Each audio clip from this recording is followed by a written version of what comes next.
Hello everyone. আজকে 2025 সালের নভেম্বরের 15 তারিখ। আজকে পর্যন্ত আমার বিদেশ যাওয়ার প্রগ্রেস কি কতটুকু আছে সেটাই আমি আপনাদের জানানোর জন্য এই ভিডিও নিয়ে হাজির হয়েছি। এখন পর্যন্ত আমার কমপ্লিট প্রগ্রেস হচ্ছে আমার পাসপোর্টটা রেডি। এটা একটা একমাত্র অ্যাচিভমেন্ট। আর আরেকটা কাজ আমি করেছি, সেটা হচ্ছে আমার যেহেতু ন্যাশনাল ইউনিভার্সিটি, সেখানে আমি সরাসরি সার্টিফিকেট পাবো না, ট্রান্সক্রিপ্ট পাবো না। এটার জন্য আমাকে অনেক ঘুরিয়ে পেঁচিয়ে অনেক কাহিনী করার পর আমি ট্রান্সক্রিপ্টগুলো পেতে পারি। সো আমি এই অ্যাপ্লিকেশনগুলো করে রেখেছি। এর মধ্যে আমার মেইন সার্টিফিকেটটা রেডি হয়ে গিয়েছে, ট্রান্সক্রিপ্টটা এখনও বাকি আছে। এই ন্যাশনাল ইউনিভার্সিটি নিয়ে আমি একটা ভিডিও বানাবো, যে আপনি যদি এখন পর্যন্ত ন্যাশনাল ইউনিভার্সিটিতে ভর্তি না হয়ে থাকেন এবং পরিকল্পনা থাকে যে ভবিষ্যতে আপনি বিদেশ যাবেন, তাহলে আমি আপনাকে অবশ্যই অবশ্যই সাজেস্ট করব যে ডোন্ট, ন্যাশনাল ইউনিভার্সিটিতে ভর্তি হবেন না। যদি বিদেশ যাওয়ার ইচ্ছা থাকে, প্লিজ ডোন্ট। এর কারণ আমার নিজের এক্সপিরিয়েন্স, সেটা আমি নেক্সট একটা ভিডিওতে উপস্থাপন করব। এর পরের প্রগ্রেস হিসেবে বলা যেতে পারে যে আমি যেহেতু আপাতত সুইডেনের জন্য ট্রাই করছি, সুইডেনে already varsity application portal open হয়ে গিয়েছে, গত মাসে অক্টোবর থেকে ওপেন হয়েছে আসলে। কিন্তু আমি আসলে ওয়েট করছিলাম একটা নির্দিষ্ট স্কলারশিপের জন্য। স্কলারশিপের জন্য এলিজিবল প্রোগ্রামগুলো পাবলিশ হয়েছে কয়েকদিন আগে, 12 তারিখে মনে হয় পাবলিশ হয়েছে। সো আমি যেটা করেছি, সুইডেনের অ্যাপ্লিকেশন পোর্টালে 4টা সাবজেক্ট চুজ করা যায়, 4টা সাবজেক্টকে র্যাঙ্ক করতে হয়। আমি 4টা সাবজেক্ট চুজ করেছি। 4টা সাবজেক্ট আমার ইচ্ছা মতো সুবিধা মতো আমি প্রায়োরিটাইজ করেছি যে কোনটার উপরে কোনটা হবে। কিন্তু এগুলো এখনও অ্যাক্টিভেট হয়নি বা আমার ফাইলটা প্রসেসিং শুরু হয়নি, কারণ আমি পেমেন্ট করিনি। আর পেমেন্টের জন্য অবশ্যই আমাদের একটা ভিসা কার্ড লাগবে যদি ইনস্ট্যান্ট পেমেন্ট করতে চাই। ব্যাঙ্ক কার্ড ট্রান্সফার আমি আসলে করতে চাই না, যেহেতু কারণ ওটা একটা লেংদি প্রসেস। আমি ভিসা কার্ডের জন্য অ্যাপ্লাই করেছি, ক্রেডিট কার্ড। আমার খুব সম্ভবত আরও 7 থেকে 10 ওয়ার্কিং ডেজ সময় লাগবে ক্রেডিট কার্ডগুলো আসতে।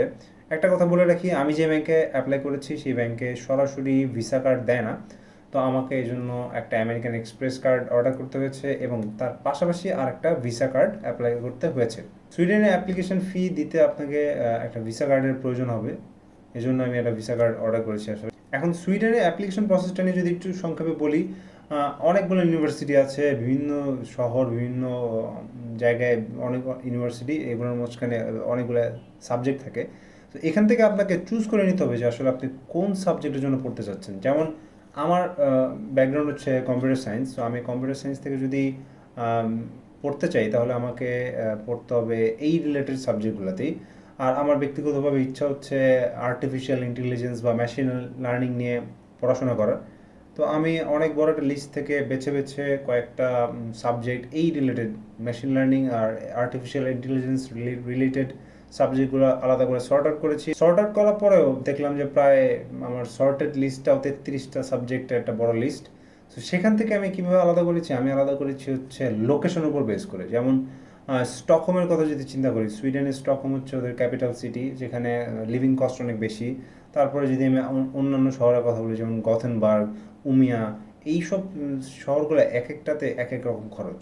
সো আমি এভাবে কম্প্যারিজন করেছি যে এই সাবজেক্টটা আমি গথেনবার্গেও পড়তে পারছি, এই সাবজেক্টটা আমি স্টকহোমে পড়তে পারছি, এই সাবজেক্টটা আমি উমিয়াতেও পড়তে পারছি। কিন্তু এই 3টা শহরের মধ্যে উমিয়া শহরটা হচ্ছে লিভিং এক্সপেন্স কম।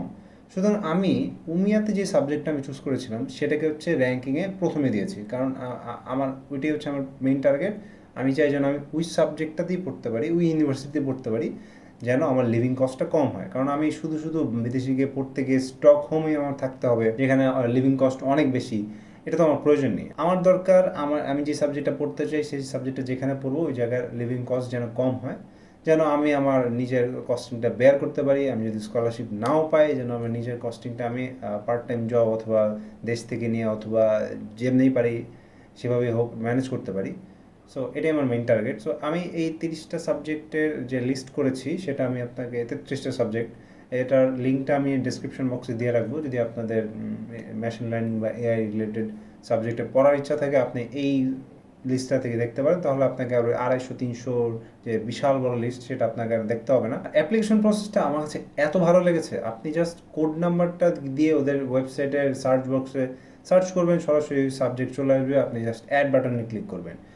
আপনি যে কোনো 4টা ইউনিভার্সিটি থেকে 4টা সাবজেক্ট অথবা এক ইউনিভার্সিটি থেকে 4টা সাবজেক্ট চুজ করতে পারবেন, চুজ করে এগুলোকে র্যাঙ্ক করতে হবে। দ্যাটস ইট, খুবই সিম্পল, খুবই স্ট্রেট ফরওয়ার্ড, কোনো ঘোরানো পেছানো নেই। আর এই ঘোরানো পেছানো থেকে মনে আসলো যে কেন ন্যাশনাল ইউনিভার্সিটিতে আপনার পড়া উচিত না।